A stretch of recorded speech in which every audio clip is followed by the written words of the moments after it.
Hello everybody, welcome back to Grand Tactician the Civil War. This is the Confederate campaign starting in the spring of 1861. In this episode you will see we decide to keep George James in command of his division after insubordination. We're going to give him a second chance. Albert Sidney's Johnston Army of the West has some ambitious plans for Illinois. Ewell officially enters Washington, D.C., that and much more in the next episode of Grand Tactician, the Civil War. So we've done massive raiding into Maryland with Preston's Cavalry Corps, but it may have backfired because the Marylanders now hate us. I think we were even at 100% support in Maryland, but our raid on Baltimore has dropped Maryland support to zero for the Confederate cause. At one point they had actually joined the Confederacy. Now I had already ordered Preston's Corps to raid Baltimore before I realized that Maryland left the Union in December 21st. I think I ordered Preston to raid Baltimore somewhere in between that time, the 21st and the 23rd of January 1862. So if we want to take a look at that situation with James's division here of Lee's Corps, there's nothing that I can see that shows us what their feud is with and who and why. So there's nothing here that says George James has a specific feud with Lee. We'll have to keep an eye on that in a future battle. Don't want to remove George James because his fame and popularity is legendary right now, so removing him might decrease support in some areas, so we'd have to probably make a lateral move. For now, he stays in division command. I kind of want to see how that dynamic plays out if something like that happens again.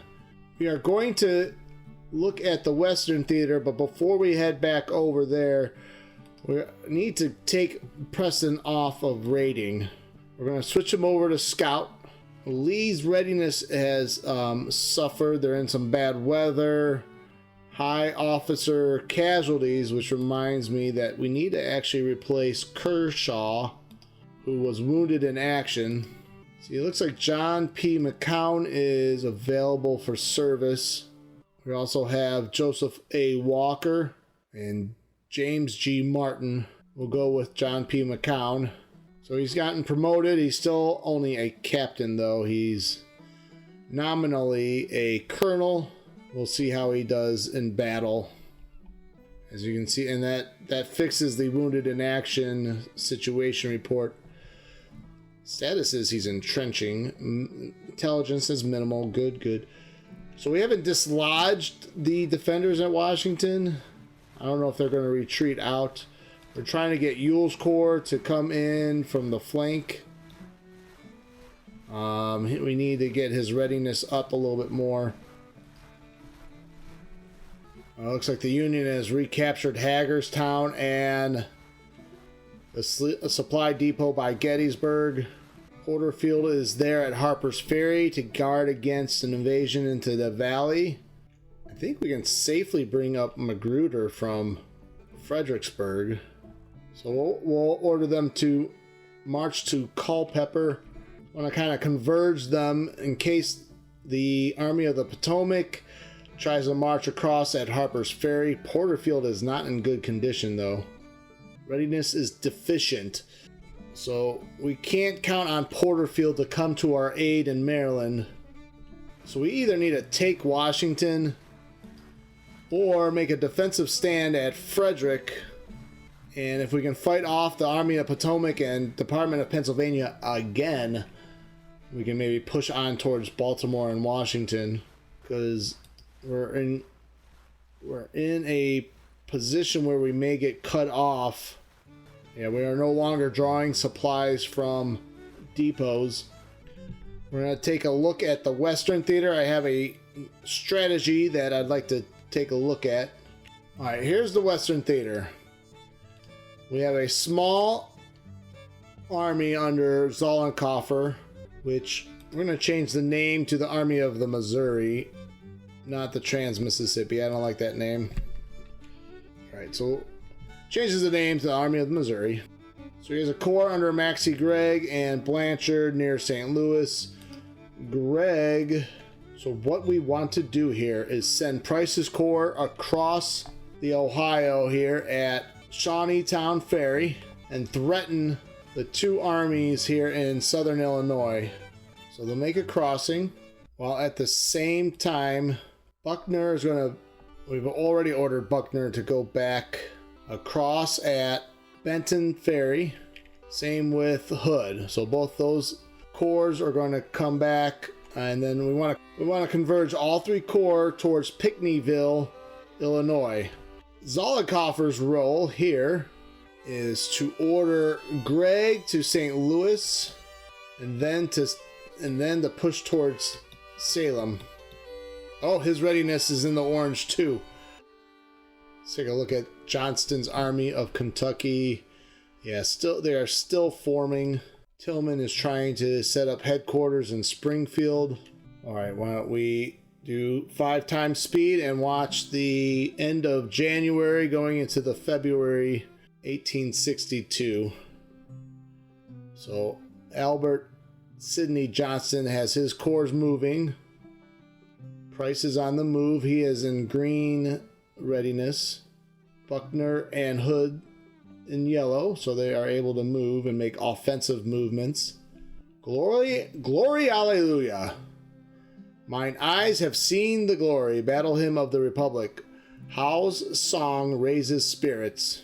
They'll need more than songs to raise their spirits. So early morning of February 1st, 1862. Looks like the Department of Ohio has an early jump start.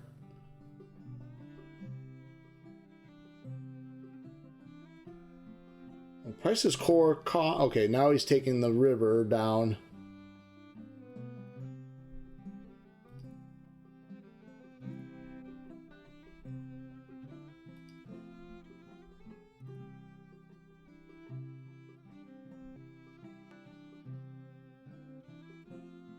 Alright, so we have the night of the 1st. Let us look back east now. Alright, morning of the 2nd in the Eastern Theater. Ewell is in yellow readiness, 17,000 men ready. And it looks like the Army of Northeastern Virginia is retreating out of Washington. Let's see if we can't get Ewell's corps to enter Washington, D.C. See if we can force march them.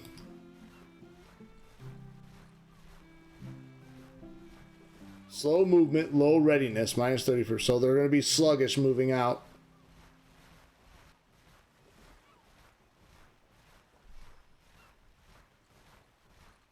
Blanchard is at Harper's Ferry. Come on, Ewell.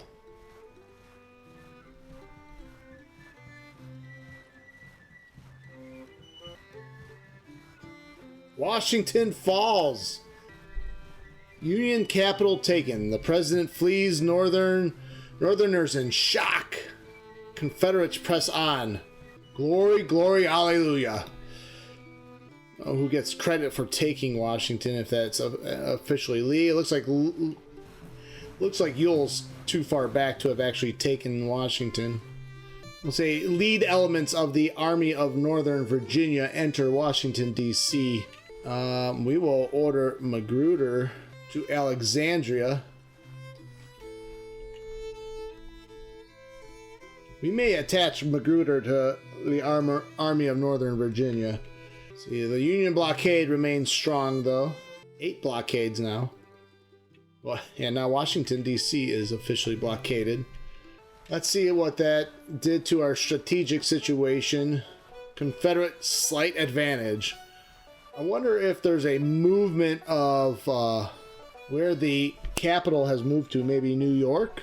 Do you think, is there a thing where the capital moves? Looks like a lot of our recruits, our volunteers, have gone to replenish our units on the field as replacements. Doesn't look like we can raise a whole lot. We could probably raise a small brigade from North Carolina. That's about it. But our total forces Our total manpower is up to 165. So still 100,000 men short of the Union arms. See how the Union reacts, though, to the capture of Washington. I'm sure they're not going to be happy. They still have like 4 armies, small armies, or they're about corps-sized armies in the vicinity, including the army of northeastern Virginia that we defeated. Now they took a pounding there. They have 6,000 casualties. Their strength is only 12,000 men. The Army of Ohio stationed at Annapolis is only about 13,000 men. So they seem weakened there. I think the Department of Pennsylvania has regained some of their men, 19,000. We've lost contact or information on the Army of the Potomac that was around Gettysburg. McCulloch is going to move his headquarters to Strasburg as he's out of range of Porterfield. Let's see what will happen if I transfer Magruder. So we've attached Magruder to Beauregard's command. That way he can pull him into a battle around Washington if needed. So some added resources. Plus Beauregard is in range of Magruder, so that makes it easy. McCulloch not happy. You're only leaving me 10,000 men to defend the valley and back out west. So February 3rd starts. Price's Corps is on the move. Our western armies are on the move, crossing back over the Mississippi into southern Illinois. We gotta be careful. We don't want Price to initiate battle quite yet. All right, February 4th.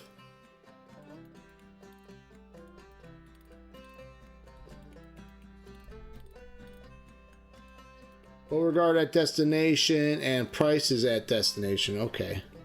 Really want A.S. Johnston to headquarter around Cairo. Cairo. Confederacy issues letters of marque, privateering made legal. Corsairs to attack trade ships. European condemn the use of pirates. So Europe not happy with the letters of marque. Let's go back to our policies screen. So I'm thinking of maybe the Tariff Act, since it looks like Europe is not going to support us anytime soon. Or we could do civilian warships. We're going to go with the Tariff Act. Buckner's drawing supplies from a few depots, but they're still suffering supply issues, provision issues. At 2,200 disabled soldiers. Guess that part of campaigning in the wintertime. And he's competing with Hood's Corps for resources. Oh, Hood has 3,500 men disabled. He's hogging all the provisions, though. I wonder how much of that, too, is affected by the administration setting or number of the commander itself.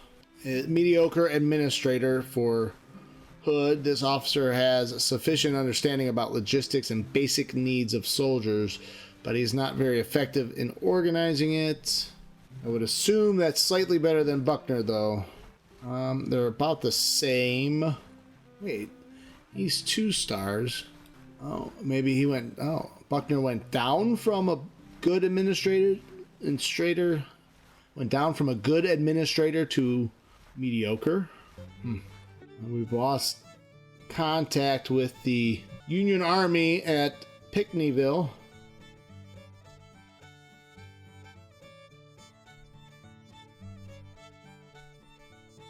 And Magruder's at destination. Looks like Union troopers have taken Hartford, Kentucky. Alright, is Johnston ready here? Alright, he's ready enough. Armistead and Archer's corps. Armistead has 8,000 ready. Archer has 14,000 ready. Alright, so we need the reason we put Johnston here was to set up a defense in Kentucky in case a Union army invaded. It looks like there might be an invasion that we are unaware of in Kentucky, as certain cities are falling to the Union. So we're going to order Archer into Bowling Green, Kentucky. Oh, their readiness is not good though. We'll order armistice to Hopkinsville. And for now, Johnston will headquarter at Clarksville. So if we look at the front lines, so we failed though. Zoncofer and Blanchard failed to secure northern Missouri. But we have kept the Union from sailing down the Mississippi and trying to cut the Confederate, the CSA in half. So that's a good thing. It looks like West Virginia has fallen into Union hands. Although I think Charleston is still under Confederate control. All quiet on the eastern seaboard. Mitchell's squadron is headed towards Cedar Key because there looks like there's some blockading going on over there.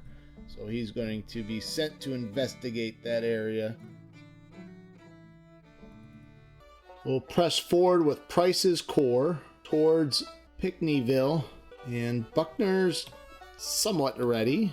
And we'll order Hood north as well.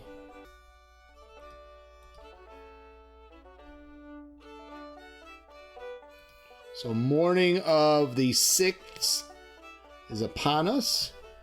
We should start seeing our corps moving.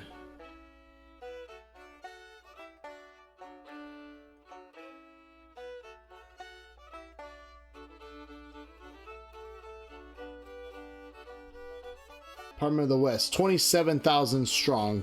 And they're building a supply depot there too. All right, the Union Army has entered Frederick, Maryland. So now we can base our operations out of Washington, D.C. and gain supplies through Alexandria, through Washington, D.C. Now we can strike at Baltimore and then take... So losing Frederick, although sucks, it's not as bad as it seems. Porterfield's still guarding the Harper's Ferry in the valley. Still extremely important to us. Now what we need to do is get Ewell and Lee ready. We'll headquarter Beauregard in the city. I guess there's no depot here, so why don't we get Ewell building some depots in Washington.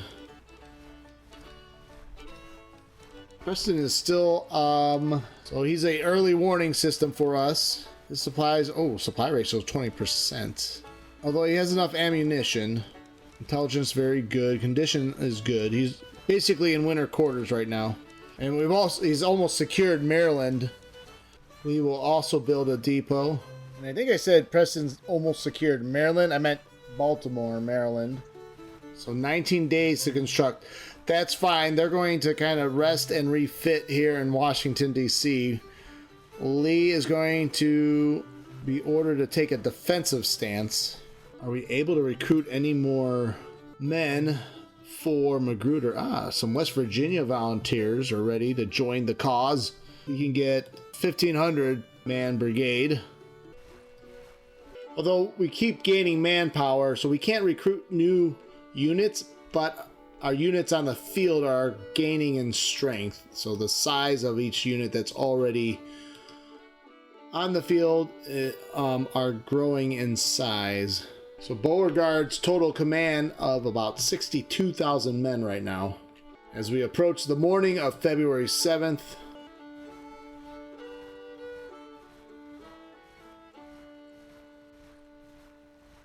And Maryland about to fall into Confederate hands. As Army of Potomac, though, inching closer. Looks like Baltimore is now a Confederate city. Army of the North, 66 guns, almost 20,000 men.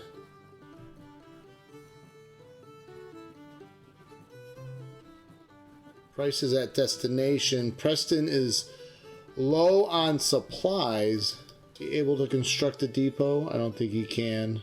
I mean, we could assign him to raid again, and they would forage for what supplies are still available. They'll go on another raiding mission. They need the supplies.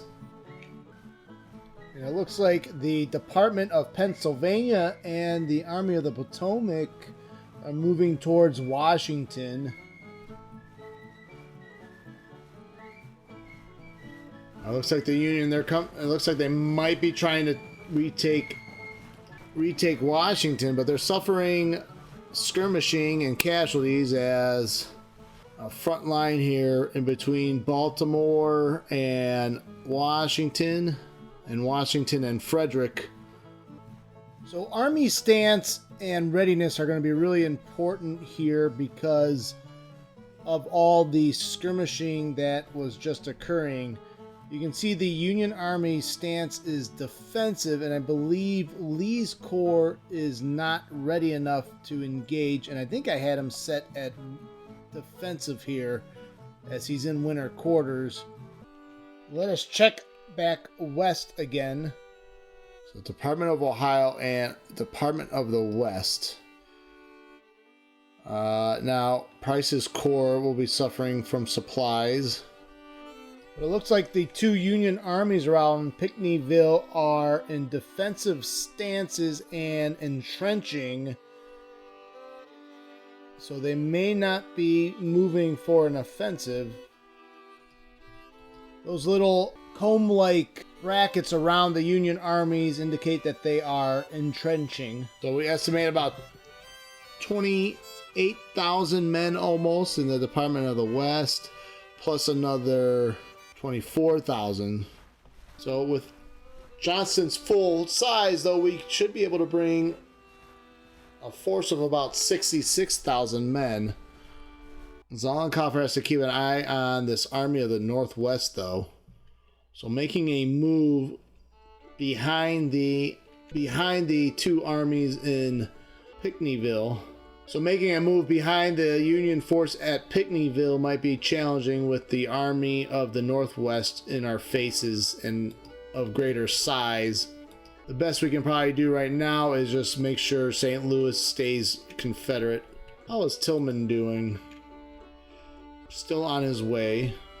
Alright, let's see what February 9th brings us.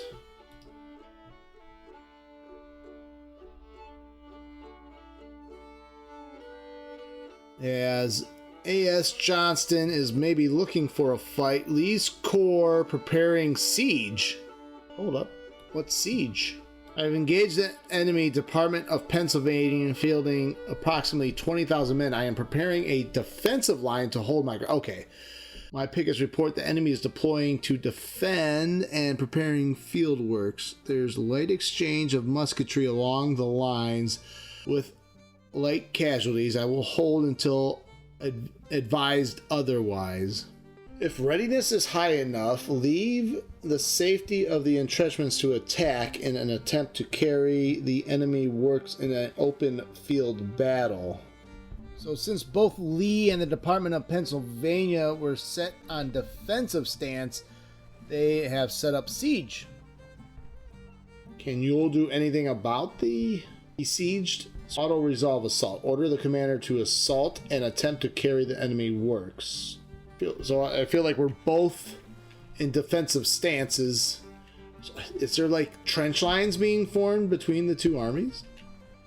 This unit is currently engaged in a siege combat and will hold its position to exchange. It's almost like trench warfare has formed between the two armies.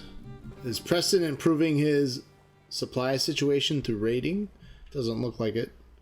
So the scrolling text you see from the armies, you see the skirmishing and the siege warfare. There's also skirmishing around Annapolis. I think that has to do with Preston's corps also raiding. Wounded in action. Colonel Scurry recovered. Oh, nice. Beauregard is suffering some casualties, so his effective force is now down to 62,000 men. And as we play through the next day here in February, you see a lot of skirmishing going on in, between the Confederates and the Union armies in Maryland here. So it's kind of a standoff, a lot of, just small action battles going on here.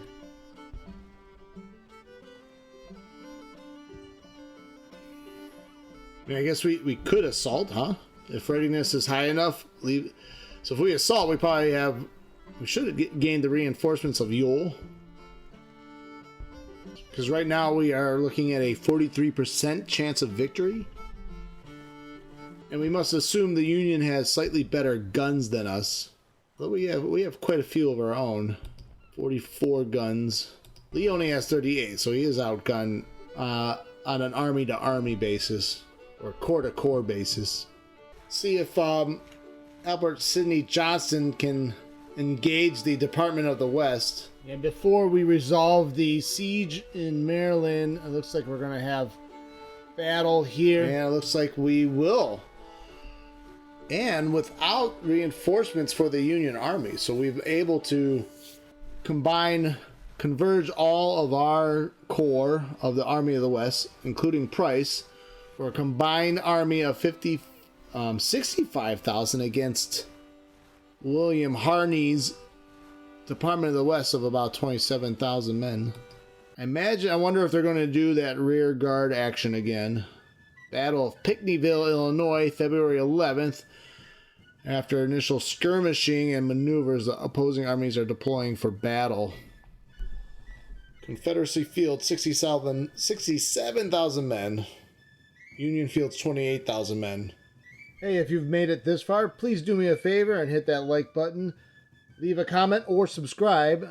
I have a Union campaign starting also, and you can participate in the production by picking the generals. Follow the links in the description to vote. So I do appreciate your time. I hope to see you on the next one, where we will conclude the Battle of Pickneyville. See you on the next one.